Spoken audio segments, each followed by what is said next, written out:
Assalamualaikum warahmatullahi wabarakatuh. Bismillahirrahmanirrahim.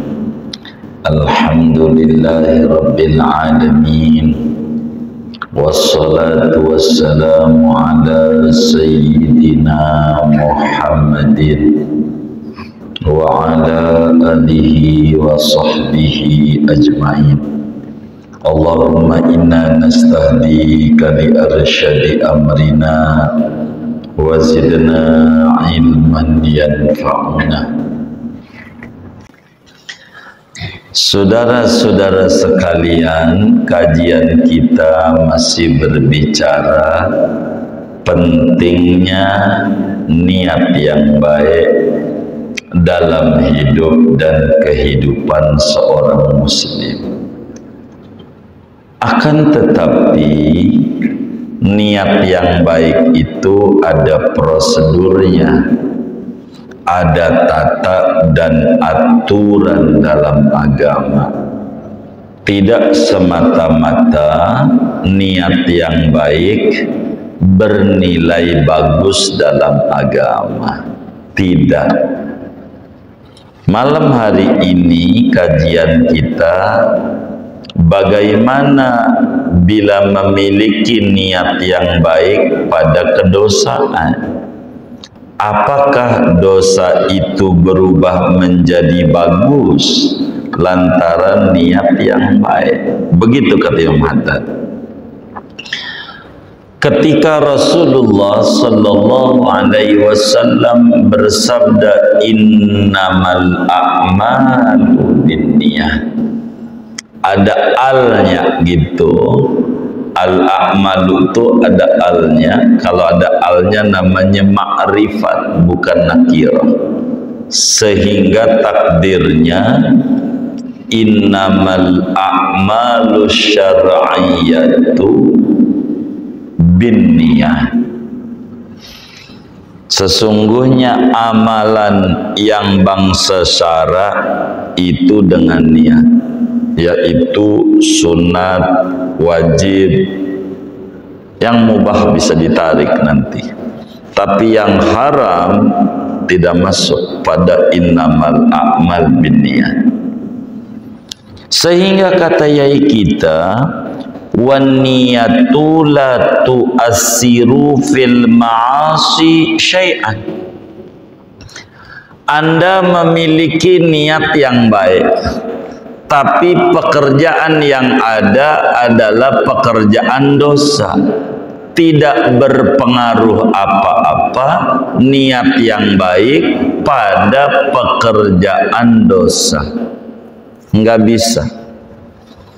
Maka di dalam kaidah fikih yang masyhur, saudara, kita sering dengar an-niyatul hasanatu la tubarrirus sayyi'at. Niat yang baik tidak bisa merubah baik perkara buruk. Begitu. Perkara yang buruk, memiliki niat yang baik enggak berpengaruh. Enggak. Artinya buruk tetap buruk. Niat yang baik tidak ngangkat, malah tetap menjadi buruk adanya. Biar gampang begini, kita wudhu pakai kencing, niatnya wudhu tapi pakai air kencing, tetap aja wudhunya tidak jadi. Begitu kan niatnya wudhu, iya, masalahnya najis kencing. Sama seperti nyuci baju pakai air got, nggak bisa. Niatnya nyuci baju tapi pakai air najis, tetap niat yang baik tidak merubah menjadi baik, yakni pakaian itu jadi suci lantaran pekerjaan yang dikerjakan adalah najis. Kata Imam Haddad, awas jangan sampai keliru dengan memahami hadis niatul mukmin khairun min amalih. niatnya orang mukmin lebih baik dari amal perbuatannya. Jangan sampai salah. Kalau dosa tetap dosa, walaupun niatnya benar, niatnya baik, tapi pekerjaan yang ada pekerjaan dosa, maka niat yang baik tidak bisa ngangkat perbuatan dosa jadi baik, malah perbuatan dosa narik niat yang baik menjadi buruk. Begitu, menjadi buruk. Ambil contoh, ada teman kita lagi ngomongin orang, di depan rumah kita. Kata kita, oh begitu. Kata kita pakai oh begitu. Oh begitu tuh namanya mengiyakan. Bahkan kata kita, jangan di depan dah, panas. Di rumah aja sambil ngopi, enak. Ngerokok. Sin. Enak. Ini bagaimana nih? Kata Imam Haddad, faman wafaqa insana. Kalau ada orang lagi ngomongin orang, lalu kita mengiyakan, oh begitu, pakai oh begitu. Oh begitunya tuh niatan kita biar dia senang, biar dia tidak kecewa sama kita. Oh begitu. Niat kita nyenengin orang, pakai oh, niatnya nyenengin orang. Tuh tetap saja ngomong oh begitunya dapat dosa 50%. Padahal kita ngomong oh begitu doang tuh. Dia lagi ngomongin sejam, ya lumayan. Dosanya bagi doa. Dia ngomong, kita oh begitu. Enggak ngomong apa-apa, komentar sih kagak, cuman oh begitu. Oh begitu. Sama kita masuk neraka. Apatah lagi kalau kita nyediain kopi di rumah aja. Jangan di depan. Rumah kita jadi dosa, ngasih kopinya dosa. Kenapa? Karena maksiat, ngomongin orang. Ada orang ngomongin orang, kita dengerin, oh begitu, ngangguk-ngangguk. Nih ngangguk-ngangguknya 50% dosanya.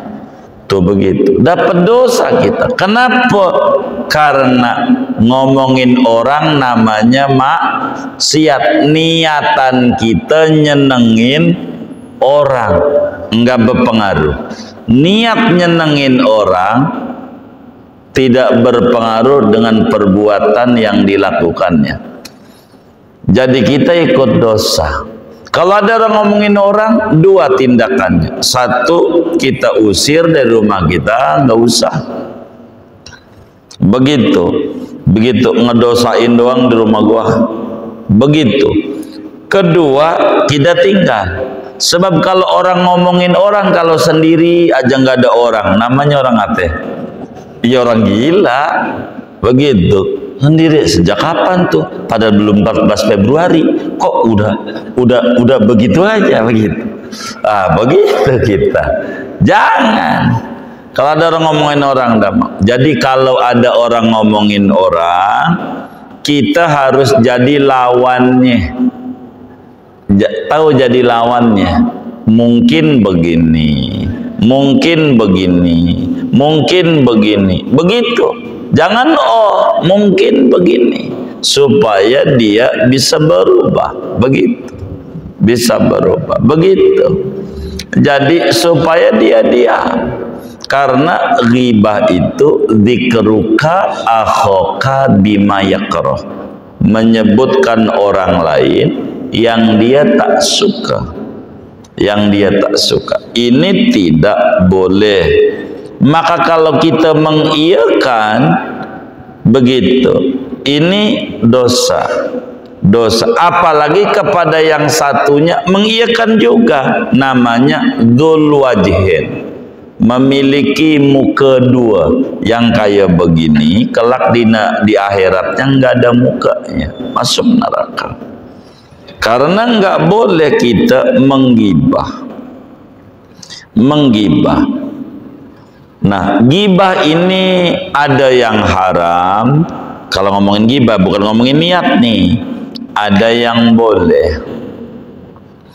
Ada 15 perkara gibah itu tidak dosa dalam agama. Ada 15. Syekh Nawawi Al-Bantani tuliskan di dalam kitabnya Qami'ut Tughyan 15 perkara. Yang pertama, lita'rif, untuk memperjelas, itu tidak dosa. Ngomongin kekurangan orang untuk memperjelas kagak dosa. Di kampung kita, kampung baru yang namanya Ahmad ada dua. Ada Ahmad normal, ada Ahmad pice. Tahu pice? Ya gitu. Ada orang nanya, di mana rumahnya Pak Ahmad? Ahmad yang mana? Ahmad yang pice. Oh itu dia. Tuh ngomong kita picenya tuh nggak dosa. Karena tidak niat menghina, tapi niatnya memperjelas maksudnya dia. Itu enggak dosa, namanya lit ta'rif, enggak dosa karena memperjelas. Begitu. Kayak tuh, jalan mana di Celeduknya? Aji mencong, mulutnya mencong, itu menghina. Tapi enggak, emang itu namanya begitu, enggak apa-apa. Lit ta'rif, ngasih penjelasan. Dua, li syahadah, untuk menjadi saksi. Kayak kita di pengadilan, kita jadi saksi. Bener enggak si Mamat itu nyolong? Kita sorry Pak Hakim, takut gibah. Ya kagak jelas hukumnya. Jadi kita jelasin. Jadi begini Pak Hakim. Jadi waktu itu dia malam-malam, lalu kemudian dia ngambil tuh ayam putih punya Pak Haji tuh. Saya lihat jam sekian, nah itu kagak dosa. Namanya li syahadah, untuk menegakkan peradilan, jadi saksi. Enggak apa-apa, enggak apa-apa. Itu begitu. Karena niat kita bukan mau menghina, niat kita mau menegakkan keadilan. Enggak dosa, enggak. Yang kayak begitu enggak. Gibah tuh enggak dosa. Begitu. Enggak dosa. Karena li syahadah, untuk kita jadi saksi, tidak dosa. Ketiga, lil musyawarah, untuk konsultasi, enggak dosa. Konsultasi begitu. Seperti apa? Ada orang mau nikah, nanya sama kita, Bang, itu si Anu kan sekolahnya bareng tuh sama abang. Siapa? Indun. Oh Indun. Iya, bagaimana? Ya, kita dongengin. Karena kita niatnya musyawarah. Oh begini, ini kelebihannya dia begini, kekurangan dia begini. Begitu. Nanti dia bakal nyimpulin dari yang kita ceritain. Itu begitu. Itu namanya enggak apa-apa, karena dia minta petunjuk. Minta petunjuk, boleh begitu, boleh. Itu begitu. Kayak hakim minta keterangan polisi itu BAP, itu menceritakan, enggak apa-apa, namanya lil adalah, untuk menegakkan keadilan. Itu boleh yang kayak begitu.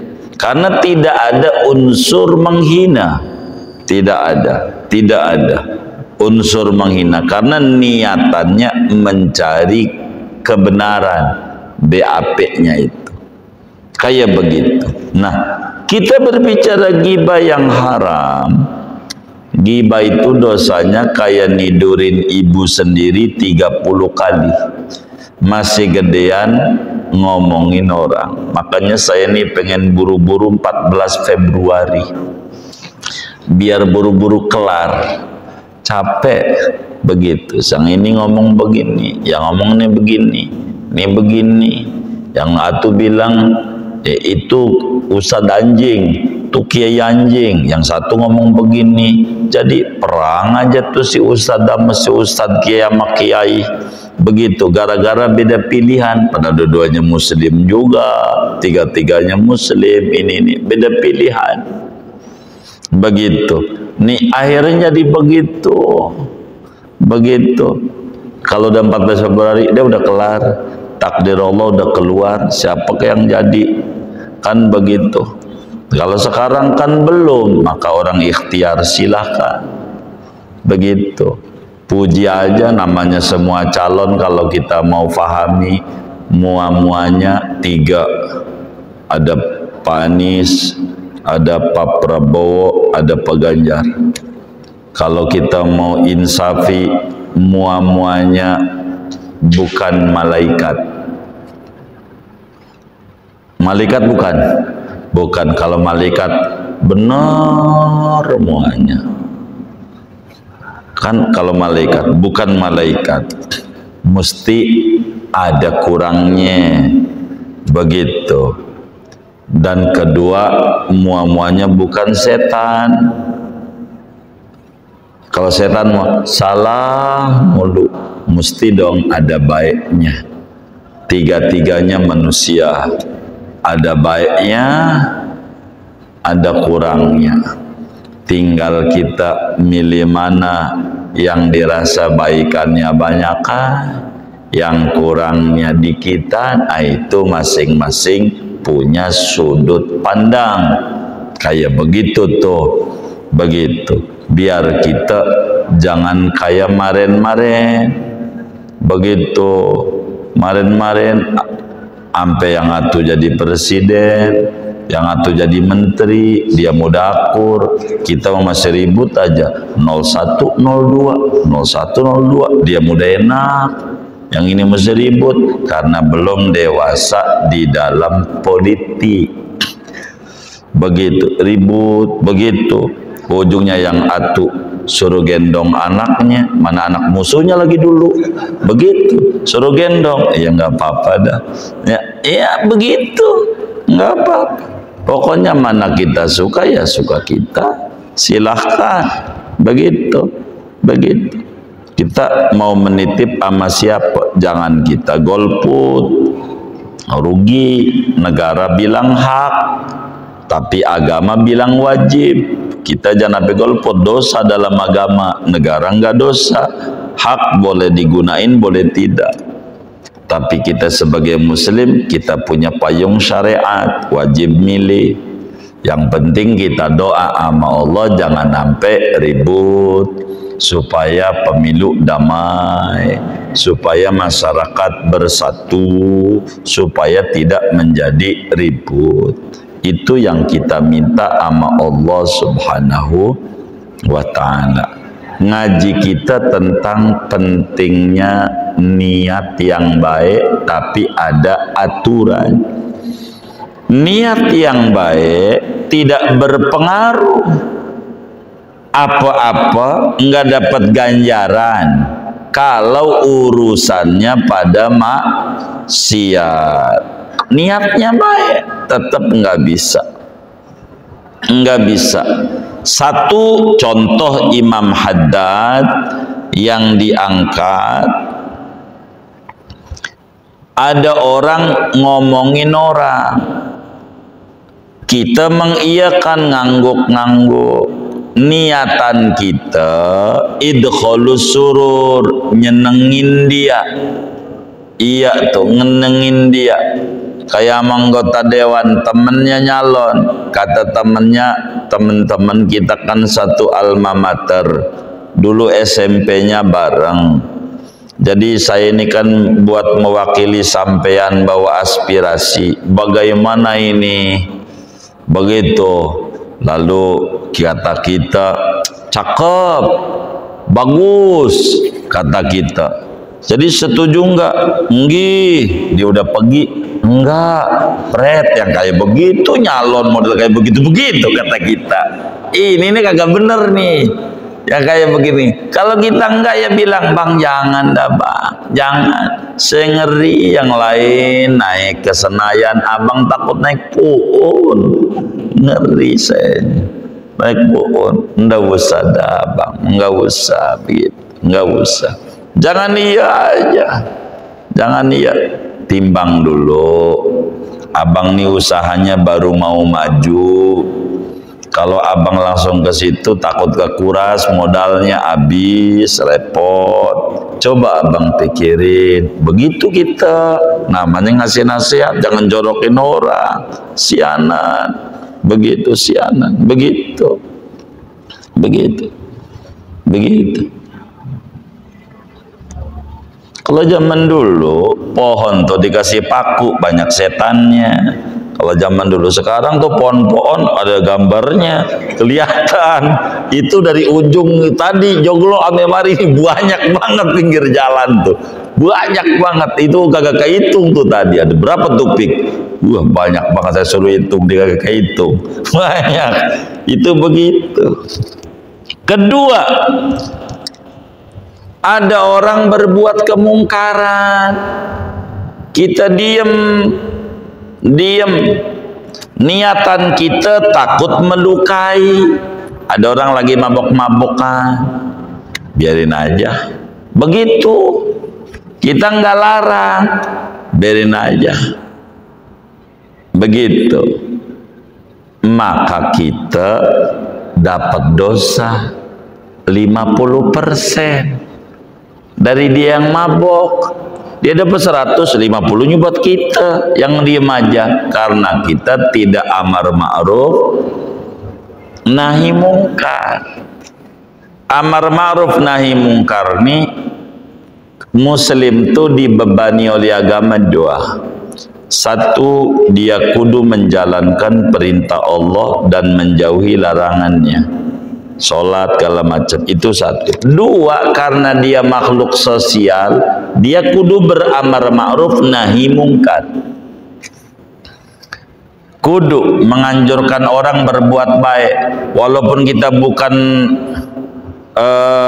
KPU, kita harus dorong orang kita untuk ayo milih, itu begitu, kita dorong orang. Itu namanya amar ma'ruf. Gunakan suaramu demi masa depan bangsa. Harus ada kepedulian nama negeri. Kudu, ayo, itu kita. Nah, itu mudah tugas KPU. Jangan. Kita juga kudu memotivasi orang untuk milih. Ayo milih, begitu. Gunakan hak suaramu, gunakan hak suara. Begitu. Itu namanya amar ma'ruf. Nahi mungkar, ini juga perlu. Nahi mungkar, kalau ada orang berbuat kemungkaran, jangan diam. Kalau diam, kata Imam Haddad, fahuwa syarikuhu fil ismi, maka orang itu bersekutu, yakni ikut andil dosa. Ada orang mabok-mabokan, jangan diam, minimal hatinya mengingkari. Karena ketika ngomongin kemungkaran, Rasulullah SAW bersabda, man ro'a minkum mungkaran falyughayyirhu biyadi, fa illam yastati' fa bilisani, fa illam yastati' fa biqalbi, wa dzalika adhaful iman. Siapa orang yang melihat tuh nyata berbuat mungkar. Mungkar tuh belum tentu dosa. Jadi mungkar dan dosa beda. Kita harus bisa bedakan mana mungkar, mana dosa. Jadi kalau yang disebut mungkar belum tentu dosa, tapi kalau disebut dosa pasti mungkar. Kayak makan dan minum di warteg. Kalau ketika kita makan kasih minum, kalau minum belum tentu kasih makan. Begitu. Kalau dosa udah pasti mungkar, kalau mungkar belum tentu dosa. Contoh mungkar mana? Ada anak kecil umur 7 tahun mabok-mabokan minum teh botol cap topi miring. Umurnya 7 tahun. Mabok-mabokan. Dosa nggak kira-kira?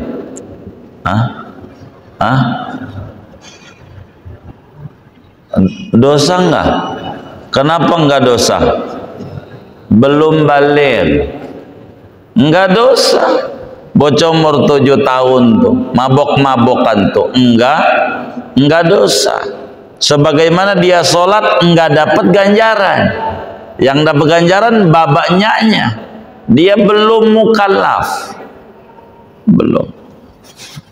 Tapi perbuatan bocah yang umur 7 tahun mabok ini namanya perbuatan mungkar. Jangan didiemin. Terus biarin aja dia mah belum balik. Jangan. Kalau kita diam dosa kita. Karena ini kemungkaran. Kalau ada kemungkaran kita harus cegah dengan 3 tahapan pencegahan. Makanya kenapa Islam tuh menyuruh memilih pemimpin. Wajib-wajib kata kitab Zubad, wa wajibun linnasi imamun yansibu. Wajib bagi manusia di dalam i'tiqad Ahlussunnah wal Jamaah memilih pemimpin. Milih pemimpin. Bahkan para sahabat Nabi belum dikubur, udah siapa yang harus gantiin Nabi? Itu udah siapin. Saking pentingnya nasbul imamah, mengangkat pemimpin, milih pemimpin. Itu penting dalam Islam. Wajib memilih pemimpin. Kenapa amar ma'ruf nahi mungkar enggak bisa tegak kalau tanpa kepemimpinan, tanpa pemerintah? Tanpa pemerintah, maka perlulah muslim jadi eksekutif. Apa itu eksekutif? Jadi presiden, jadi gubernur, jadi bupati, jadi camat, jadi lurah, RW, RT. Muslim. Untuk apa? Amar ma'ruf nahi mungkar. Kalau Satpol PP ngobrak-abrik orang dagang di trotoar, ditangkap nggak? Kenapa? Ada kekuasaan, ada wewenang. Itu tuh muslim kudu pegang wewenang. Gitu. Kalau enggak, yang megang orang enggak bener, nanti muslim biar kata dia tinggal di negara yang mayoritas muslim, muslim enggak bakal dihargai. Kenapa? Bila muslimnya alergi sama kekuasaan. Alergi. Enggak boleh. Kudu duduk jadi pejabat. Kalau enggak bisa, kata Nabi, jadi eksekutif, fa'ilam yastati' fabilisani. Pakai lidah. Lidah tuh bukan jadi kiai, jadi ustadz, bukan. Kalau kiai bisa subversif kalau dia nentang. Tapi lidah yang kalau manggil presiden bisa, manggil menteri bisa, gubernur bisa, namanya legislator. Namanya anggota dewan.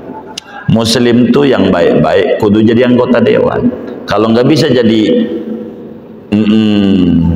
yang jalanin, jadi pengawas. Anggota dewan tuh yang memproduk undang-undang. Undang-undang. Dia yang dandanin. Itu muslim. Kalau nggak duduk muslim yang benar-benarnya jadi anggota dewan, wassalam.